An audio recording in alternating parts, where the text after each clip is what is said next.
बिस्मिल्लाहिर्रहमानिर्रहीम। अस्सलाम वालेकुम। उम्मीद है आप सब खैरियत से होंगे। आज हम बनाने जा रहे हैं पकोड़ों वाली कड़ी। रेसिपी को स्टार्ट करने से पहले अगर आपने चैनल को सब्सक्राइब नहीं किया तो चैनल को सब्सक्राइब कर। सबसे पहले हमने लिया 1 कप ऑयल, उसमें हमने डाला है एक दरमियाने साइज़ का प्याज।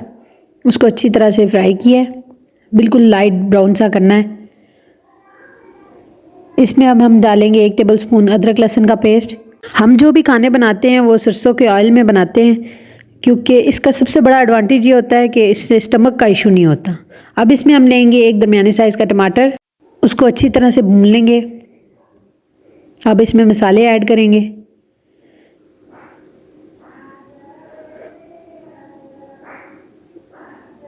लाल मिर्च लिए हमने तकरीबन half table spoon, half tea spoon हल्दी ली है, हाफ टेबल स्पून हमने इसमें सूखा धनिया लिया है और 1 टेबल स्पून इसमें नमक लिया है। इसमें हमने हाफ केजी दही में थोड़ा सा पानी ऐड किया है और 4 बड़े टेबल स्पून जो है वो इसमें हमने बेसन डाला है और अच्छी तरह मिक्स करके इसको मसाले में डाल दिया है। जितना हमने दही का मिक्सचर डाला है इतना ही हम पानी डाल के इसको पकने के लिए छोड़ देंगे। लो फ्लेम पे इसको पकने देंगे। ये जितनी ज़्यादा देर पकेगी उतनी मज़े की बनती है। अब हम इसको कवर करके लो फ्लेम पे, बिल्कुल लो फ्लेम पे पकाएंगे। अब हम बनाएंगे पकोड़ों का मसाला। 1.5 कप बेसन में हमने 1 टेबल स्पून नमक ऐड किया है, लाल मिर्च शामिल की है, सूखा धनिया, गरम मसाला और हल्दी पाउडर ऐड किया है। साथ में थोड़ा सा मीठा सोडा लेंगे, उससे ज़रा पकोड़े सॉफ्ट बनेंगे। इसको अच्छी तरह से मिक्स करके इसमें पानी ऐड करेंगे, साथ साथ इसको मिक्स करते जाएंगे। बहुत ज़्यादा पानी नहीं डालना है। इसका मिक्सचर रेडी करके अब इसमें हम प्याज और आलू डालेंगे जो हमने पहले से काट के रखे हुए थे।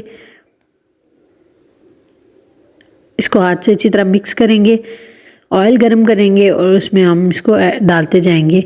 मैंने तो हाथ से डाले हैं, आप चाहें तो चम्मच से भी डाल सकते हैं, लेकिन बहुत बड़े पकोड़े नहीं बनाने हैं, छोटे छोटे साइज़ के। पकोड़े हमारे फ्राई हो चुके हैं, अब इनको हम निकाल लेंगे। इनको निकाल के अब हमने इसको करी के मिक्सर में डाल देना है। मिक्सर हमारा जो है वो थोड़ा गाढ़ा हो चुका है कड़ी का। ये कड़ी रेडी हो चुकी है। अब इसको हम जो है वो तड़का लगाएंगे। तड़का लगाने के लिए हमने मिट्टी का बर्तन लिया, उसमें सरसों का ऑयल डाला है और ज़ीरा, थोड़ी सी कलवंजी, दालचीनी, लौंग, काली मिर्च, पुदीने के पत्ते, ये सब चीज़ें डाल के इसको थोड़ा सा फ्राई किया। जब इसकी खुशबू आने लगी है तो इसको हमने कड़ी के ऊपर डाल दिया है। उम्मीद है कि आपको रेसिपी पसंद आई होगी। रेसिपी पसंद आए तो चैनल को ज़रूर सब्सक्राइब कीजिएगा और बेल आइकॉन को क्लिक करना मत भूलिएगा, ताकि हमारी नेक्स्ट आने वाली रेसिपीज़ को भी आप देख सकें। अल्लाह हाफिज़।